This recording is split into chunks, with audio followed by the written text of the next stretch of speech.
कोई एक बुद्ध कभी होता है पैदा, और बुद्ध की जो प्रक्रिया है वह जब हम जो साहित्यकार हैं, जो चिंतक हैं, जो कलाधर्मी हैं, उनकी रचना प्रक्रिया से कैसे बुद्ध उद्बुद्ध होते हैं, ये बहुत बड़ी बात है। आप ये देखें कि कैसे शब्द मौन बनते हैं।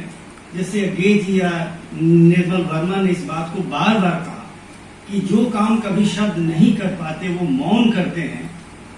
सीताकांत जी की एक कविता का शीर्षक ही है कि जो हम भाषा में नहीं कह पाए, शब्द में नहीं कह पाए, उस यात्रा को करने वाले व्यक्ति का नाम है गौतम बुद्ध। जब आप शब्द से मौन और मौन से ध्यान की प्रक्रिया में गुजरते हैं तो आपकी रचना प्रक्रिया पूरी होती है, फिर वहां बुद्ध होती है, क्योंकि वहां आपके भीतर का रचाव, जो आत्म रचाव है, वो पैदा होता है। इस आत्म रचाव से ही कविता का, साहित्य का, कला का, उपन्यास का, किसी रचना धर्मिता का जन्म होता है। बुद्ध उसकी अंश है। पूरी दुनिया में जो हिंसा का हाहाकार मचा हुआ है, मनुष्य को भीतर से हिंसा रहित करने के लिए, उसको दृष्टि संपन्न करने के लिए, प्रेम से आप्लावित करने के लिए, आत्ममय बनाने के लिए, आत्मीय स्वजन देने के लिए जिस प्रक्रिया का नाम है वो बुद्ध, क्योंकि वही आपकी रचना का संसेतु है। जब तक आप हिंसा रहित नहीं होते, आप किसी कविता को लिख कैसे सकते हैं, कैसे शायरी कर सकते हैं अगर आप भीतर हिंसा से भरे हैं। जब आप मध्यमार्गी नहीं होंगे, आप में संतुष्टि की रचना प्रक्रिया का पहला धर्म है मध्यमार्गी होना। जब आप अतिवादी होंगे, अतिरेकी होंगे, तो कैसे रचना कर सकते हैं। ये इस मध्य मार्ग को देने वाला व्यक्ति कौन था?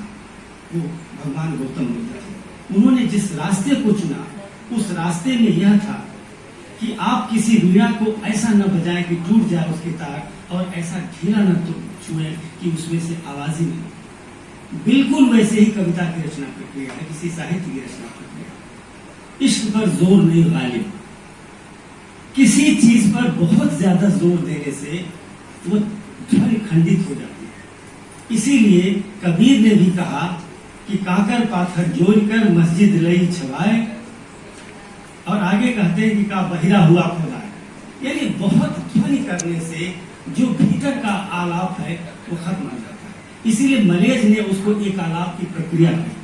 भीतर ध्वनित होने की प्रक्रिया आपकी सर्जना में ध्वनित होती है, आपकी रचना में ध्वनित होती है। मैं इसीलिए कहता हूं कि जो हमारा साहित्य सर्जन है उसमें मैत्री, करुणा, बगैर करुणा के, बगैर शांति के आप इस दुनिया की कल्पना कैसे कर सकते हैं। मैं आपको सीताकांत महापात्र का एक छोटा सा उदाहरण दूंगा उनकी कविता का।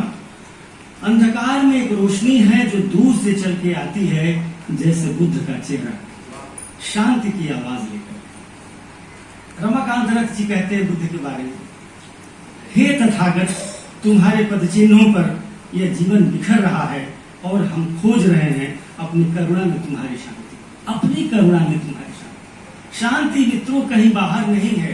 भगवान बुद्ध ने जिस व्यष्टि से समष्टि की यात्रा की, उन्होंने ये कहा कि खुद को ठीक कर लेंगे तो बाहर भी अच्छा होगा।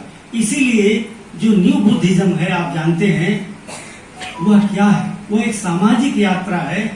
बुद्ध ने उस सामाजिकीकरण की प्रक्रिया को उद्बुद्ध किया जो भीतर से आती है। उस भीतर से ही रचना प्रक्रिया का जन्म होता है। इसीलिए मैं हर प्रसाद दास की 2 लाइन करूंगा। बुद्ध का मौन हर शब्द से भारी है, क्योंकि यह मौन सत्य का स्वर है। अभी साखी का एक अंक उत्तर सत्य पे आया।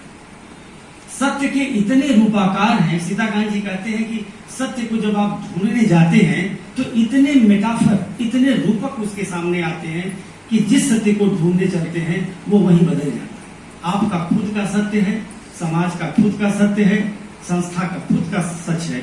यानी सच के इतने रूपाकार हैं कि कभी यह मत मानिए कि यही सच है।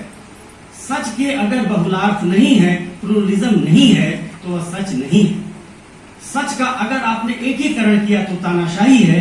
इसीलिए हर रचना, हर साहित्य उस तानाशाही का विरोध करता है। इसीलिए बुद्ध कहते हैं कि बहुजन हिताय बहुजन सुख। यह उन्होंने क्यों कहा कि एक जन हिताय एक जन सुखाय, तो नहीं कहा, बहुत जन, अंतिम आदमी, आखिरी पांत का आखिरी आदमी जो है वो हमारे लक्ष्य में है। चरत भिक्षुवे, हमारे उपनिषद में कहा है कि चरे वेति चरे वेति, उसका एक नई दृष्टि से पाठ किया।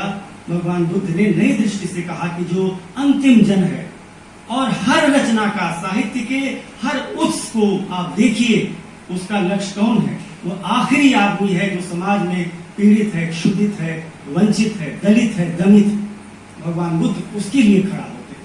भगवान बुद्ध शास्त्र के पक्ष में नहीं खड़ा होते हैं। भगवान बुद्ध एक लोक और शास्त्र के बीच का सेतु बनते हैं, और यह रचना प्रक्रिया हमारे भीतर से आती है, तभी हम बाहर उतरते हैं। बाहर से भीतर की प्रक्रिया और भीतर से बाहर की प्रक्रिया, यही साहित्य का हेतु है। और मैं अपने सारे साथियों को मैं बधाई दूंगा कि आप इन दोनों प्रक्रियाओं की आवाजाही को सीधे साक्षात्कृत करें।